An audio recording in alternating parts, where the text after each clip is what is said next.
কার্যপ্রণালী বিধির ৭১ বিধি অনুযায়ী মাননীয় পানি সম্পদ মন্ত্রীর দৃষ্টি আকর্ষণ করে তিস্তা মহাপরিকল্পনা বাস্তবায়নের জন্য আমি যে নোটিশটি উপস্থাপন করতে চাই মাননীয় স্পিকার।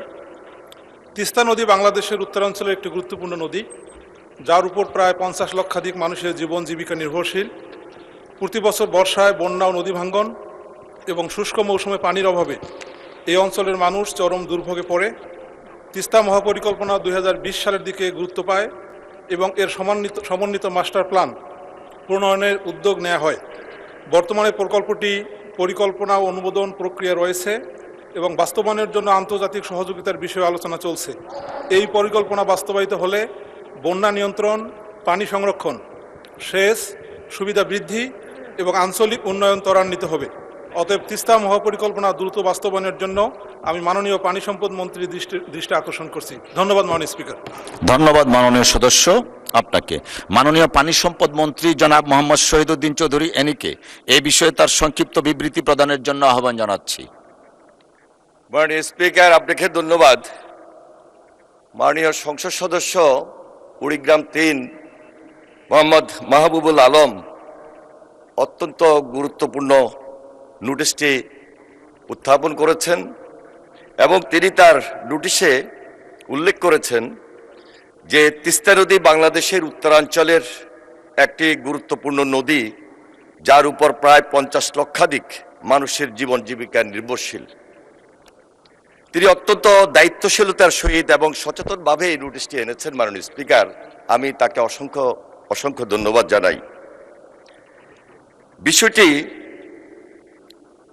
এত মর্মস্পর্শী এবং আমাদের বাংলাদেশের প্রেক্ষাপটে এই মুহূর্তে খুবই গুরুত্বপূর্ণ বিদায় আমি এই নোটিশটির উপর দু চারটে কথা গুরুত্ব সহকারে বলতে চাই। যে তিস্তা নদী উত্তরাঞ্চলের মানুষের জীবন জীবিকার জন্য এতই যে গুরুত্বপূর্ণ, সেটা ভারত হতে বাংলাদেশের মধ্যে প্রবাহিত তিস্তা নদীর বর্তমান যে অবস্থান, এটা সম্পূর্ণভাবে একটা বিপরীতমূলক অবস্থানে দাঁড়িয়েছে মাননীয় স্পিকার, যেটাকে আমরা বলতে পারি বৈপরীত্যপূর্ণ। তিস্তা নদীর উজানে বাঁধ দেওয়া সহ নানা সীমাবদ্ধতার কারণে শুষ্ক মৌসুমে নদীর পানি প্রবাহ মারাত্মকভাবে কমার জন্য অনেক স্থানে পানি প্রবাহ প্রায় শূন্যের কাছাকাছি নেমে আসে, যার ফলে তিস্তা সেচ প্রকল্প সহ কৃষি কার্যক্রম ব্যাহত হচ্ছে। অন্যদিকে বর্ষা মৌসুমে উজানে অতিবৃষ্টির কারণে হঠাৎ বন্যা ও নদী ভাঙ্গন সংঘটিত হয় মাননীয় স্পিকার, এবং এর ফলে বসতভিটা ও ফসলের ক্ষতির পরিমাণও ব্যাপক।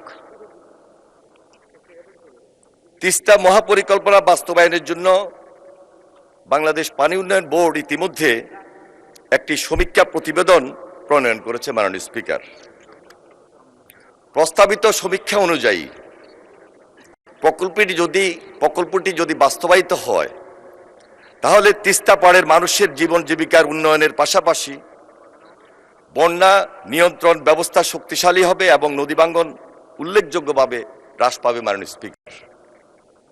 এর পাশাপাশি শুষ্ক মৌসুমে পানি সংরক্ষণ সেচ সুবিধা বৃদ্ধি পাবে, কৃষি উৎপাদন বৃদ্ধি এবং ফসলের বহুমুখীকরণ সম্ভব হবে, নদী তীরবর্তী এলাকায় অবকাঠামোগত উন্নয়ন তথা রাস্তা, সেতু, বাঁধ নির্মাণ হবে, কর্মসংস্থানের সুযোগ সৃষ্টি হবে এবং দারিদ্র্য হ্রাসে সহায়ক হবে মাননীয় স্পিকার।